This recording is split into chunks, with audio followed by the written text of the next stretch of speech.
Hello, my name is Mark Holmes. I'm the editorial director of Via Satellite. I'm at the Satellite Show in Washington. And with me I have Michael Geist, who is the Vice President of Technology and Strategy at Envistacom. Michael, let's start by telling us a little bit about Envistacom and a little bit about what the company is doing and some of the customers, target markets you're going after in terms of customers. Sure, appreciate that and appreciate the opportunity to be here and speak with you. What I would say is that the best way to look at Envistacom is on two different dimensions. Those two dimensions being who we serve and how we serve those different customers.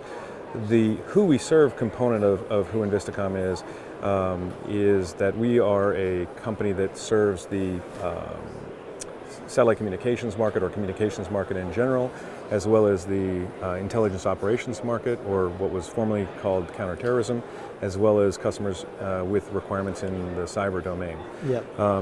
What we do is we provide professional services, whether those be analytical services, engineering services, field service representative services, any kind of professional services like that to our customers, as well as systems integration solutions, and more recently moving into the technology space.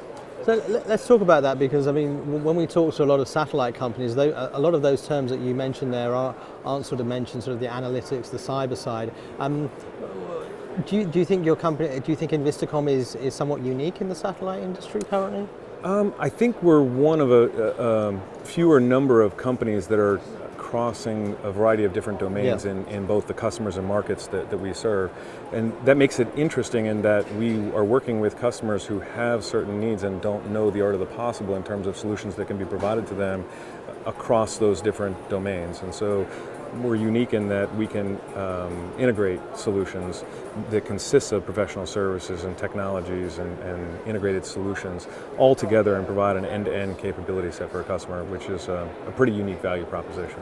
And speaking of unique, I hear you've made a major acquisition that you've announced today. So tell us a little bit about what FastFit Technologies will bring to Envistacom and you know, the capabilities you'll now have as a result of this acquisition. Sure. So FastFit Technologies is a pioneer in the waveform and data analytics virtualization space. And so what that simply means is they take what were traditional purpose-built modem and waveform technologies, and they implement those waveforms into a more general purpose high performance compute environment, and create a library of a variety of different waveforms that customers have access to at the touch of a button to provide ubiquitous and resilient connectivity.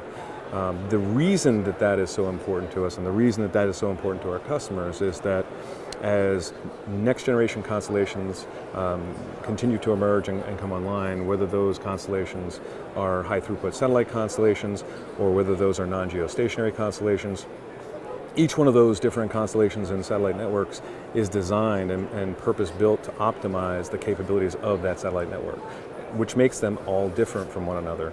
And government customers and other customers under that ecosystem would have to choose one of those different satellite network architectures to participate in and design their entire architecture around that, and thereby being limited to that one architecture. What this acquisition allows us to do is develop a capability, provide a capability out to our customers that allows them to move between different satellite networks and constellations and so forth to provide that resilient connectivity, which is a major buzzword within the Department of Defense.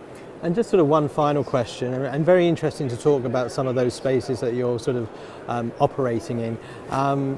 We're sort of seeing a lot of talk about new constellations, very exciting time for the industry as a whole.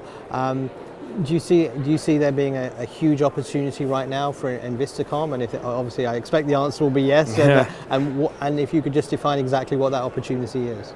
Absolutely, there's a very big opportunity for us, and that's born out of not only what we're doing from a strategy and technology perspective, but it's also born out of what our customers require. We're getting past the point where our customers who are trying to become more expeditionary in nature can afford to take 7, 8, 9 different types of infrastructures out to the field when they deploy.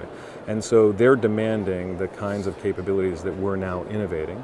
And they have gotten on board with exactly what we're doing, and they're going out to the marketplace and they're saying, if you're not on board with this architecture and this open architecture ecosystem and strategy, then you're not going to play. You're not going to play in this market in the future, because we can't afford to keep carrying all these different infrastructures throughout all these different life cycles within our system. Fantastic. Well, Michael, we wish you and Envistacom the best of luck. It's always exciting to talk to a new company that's really trying to make a big impact in our industry, and we wish you the best of luck for the rest of the year. Thank you very much. Appreciate it.